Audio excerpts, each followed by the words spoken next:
What's going on, guys? So it is an absolutely beautiful day outside today. We're going to cut some grass. If you've been waiting for this video, you've probably been waiting for a while. A while back, my good friend Brian over at Brian's Lawn Maintenance recommended these Ballard Gold blades. Now, these things are supposed to be pretty ridiculous in terms of their durability and the cutting performance. I've heard mixed reviews on them, though. So I've heard some people say that the cutting performance isn't that great. We're going to find out today. We have quite a bit of ranch grass growing. We're going to swap the blades out on both the Toro and the Skag over there with these Ballard Gold blades. I have another set right there that'll go on the Skag, and we're going to see just how good the cutting performance of these things are. So this is going to be a fun video. I always like to kind of evaluate these types of products to see if they're really worth it. Hang tight, I'll be right back.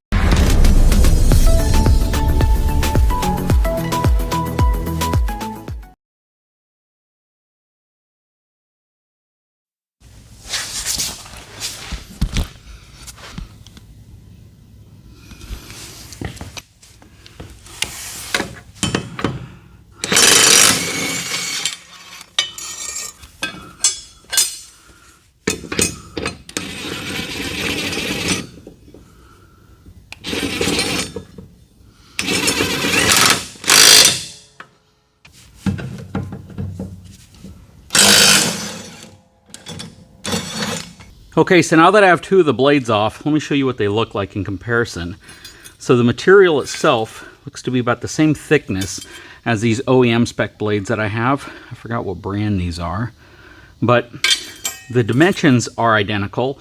However, the cutting surface on this blade is a little bit deeper than the cutting surface on this blade, but maybe only by about 1/4 of an inch, not much.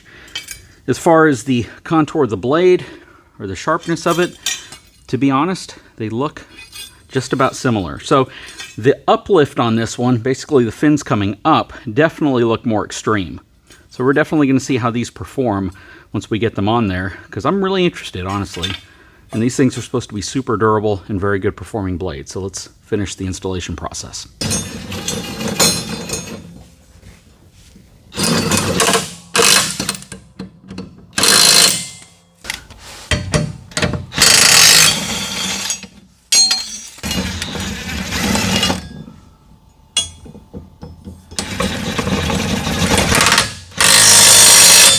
Okay, so we have the Ballard blade, the old blade from the Toro for side-by-side comparison, and a new blade for the Skag, just so you can see some of the blades side-by-side that we use. Every blade we use is made in the USA, so we're not using any type of foreign manufactured blades. The Ballard blades definitely look the nicest, definitely have the most sweep coming up, so they should pull a lot of the grass up whenever it cuts. The grass out here is really thick grass, so it's ranch style grass. This isn't the traditional grass you would see growing in your front yard, and it can definitely put a hurting on lawnmower blades. So these are traditionally what I put in the Skag. You can see it's actually a slightly deeper blade than even the Ballard blades. The material, though, appears to be just a little thinner. It may be the same, but I think it's a little thinner. Very, very little, though. The cutting surface on these are definitely not as deep as the cutting surface on the Ballard blades. But again, if you compare them to the blades I just pulled off the Toro, these also have a huge cutting surface that are actually a little bit deeper than the Ballard blades. So we're going to get these installed on the Skag. So we have both mowers equipped with these new Ballard Gold blades to see how they hold up and how they perform.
Boy, I'm out of breath after doing the Cheetah. You know, I think from that video footage, you can probably tell which mower is easier to change the blades out on.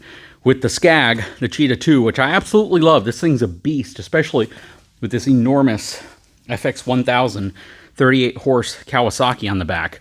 But this mower is considerably more difficult to change blades out on because you have to hold the nut on the top while you're loosening the one on the bottom and in reverse whenever you're tightening it, which can make it a royal pain. Plus you have this long bolt that goes through it. Now, I assume they do that because from an overall long-term commercial serviceability perspective, if that bolt gets damaged, you only have to replace that.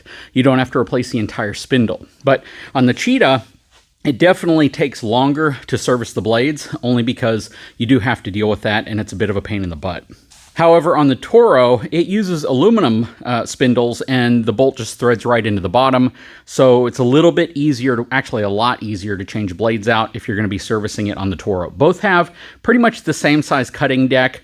Both perform pretty much the same, even through tall grass, which is kind of surprising considering this is like a 30 or 23.5 horsepower Kawasaki versus a 38 horsepower Kawasaki, but they both perform really, really well. This has a far more plush seating system to it, though it doesn't perform quite as well on super rough ground. On smooth ground, it works really well. It's super, super plush with that MyRide system. But on rough ground with a lot of gopher mounds and holes, the Cheetah 2 has its suspension deck, and I just feel like it performs better over that type of terrain. That said, we're going to use the Cheetah today. We're going to top it off on fuel and get out there and start mowing. Okay, so now I have both the Toro blade here and the Cheetah blade right here. Just wanted to show you how they've performed. Overall, the blade on the Toro is still in better shape, even though you see it eaten away here at the end. It's still sharper along its main profile, whereas this blade off the Skag has definitely seen better days. Both of them were in dire need of sharpening or replacing. Whenever they get this curve in them, it's probably time to replace them, so that's what we did, and it's a great opportunity to test out these new Ballard gold blades. So let's go ahead and hit the lawn and see how they work.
Okay, so both I and the Skag are a dusty mess.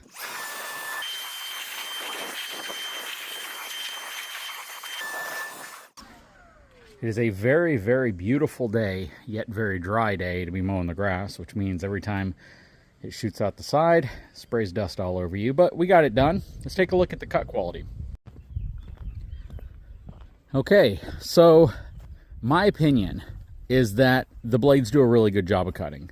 I'm not seeing some of the high spots and low spots that you might normally see. If you see something like that, that's simply because the tire dipped into a lower area of the yard. But as far as the overall cut quality of the blades, they perform really, really good. I can't say that they are exceptional to anything else I've used, but I can say that they have absolutely performed at least as well as the blades that I've been using. Hopefully, from a durability perspective, long term, they last a long time, because that's ultimately the goal, is to have a blade that lasts a really long time without needing to be replaced.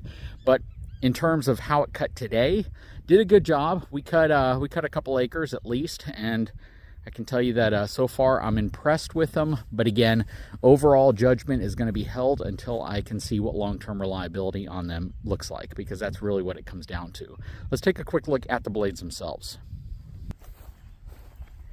Definitely have to say though, the overall cut quality is really nice. Okay, looking under the mower, you know, the gold finish pretty much is almost completely gone. There's a little bit of it left right there, a little bit on the trailing ends, but the blades themselves appear to be in pretty good shape. You can still feel where it did hit a few things out there. I mean, we definitely hit some roots and some other objects occasionally. Aside from that though, everything looks pretty good. So, you know, I'd have to say I can't necessarily, again, recommend these until we've used them for a little longer. Out here, you subject them to hell. I mean, going over all the gopher mounds and all the roots and the divots in the ground, these things make ground contact probably more than they should. But again, overall, they perform pretty well. You know, at the core of it, they're steel. As you can definitely see, the steel edge, that gold isn't something that is in the material. I think most people know that. It's just a covering, and that coating will come off probably the first time you use it. I don't know if that's the case with everybody, but at least with what we mow out here, that's what happens. Anyways, I'd love to know your opinion. I'm not dissatisfied with them at all. They're definitely something I'm going to put more use through. And again, we're going to see long term how well they last. The blades that were on there last time I changed the blades out was about, I'm going to probably say 6 months ago. So they have probably about 15 hours, I'm guessing, worth of usage on them. So not a tremendous amount of usage, but still enough to wear them out to the point that they're definitely needing to be replaced, or needed to be replaced. And again, we'll see how these things perform. Anyways, I sure hope you enjoyed the video. I didn't get a chance to do this area over here because I promised my wife I would go out and do some things with her today. So I'm going to do that. It's a beautiful weekend. We're going to try to take advantage of it. Guys, if you haven't had a chance, please take a moment, subscribe to the channel, give me a thumbs up, drop a comment below, and we'll talk to you again very soon.